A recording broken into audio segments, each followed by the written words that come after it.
My psychopath wife poisoned a boy in our daughter's class because he got better grades than her, and is facing life in prison. Our daughter was always second to him in every single assignment they did, and no amount of tutoring from my wife helped our daughter. I remembered my daughter came to me crying once when my wife was working on the weekend. She said mom had ordered her top study but she couldn't do it, she was burning out and wanted to just tell her mom to F off.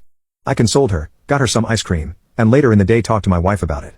However, my words fell on deaf ears, as apparently my wife heard me saying she should stop being so controlling over our daughter's schoolwork, and interpreted it as me saying our daughter should be allowed to be a substance addict homeless failure in life. She went off on me and told me that the end-of-year exams are coming up soon and there was no way she was going to let our daughter slack off now. And so she continued tutoring our daughter. At the start of the next school year the results came back, and our daughter got the second highest grade in the class in every subject, only behind Jake. I have never seen my wife so angry, and no amount of talking to her calmed her down. A few days into the school year she told me she was going out for a walk, and she came home an hour later. Everything was fine until the police barged into our house and arrested her a little while later. I was super confused when they were putting her in cuffs, and I got the full story from one of the cops. He said he was technically not supposed to say this, but he told me this story. My wife ended up somehow getting her hands onto poison and putting it into a lemonade drink. She proceeded to go to our daughter's school in front as Jake's mother.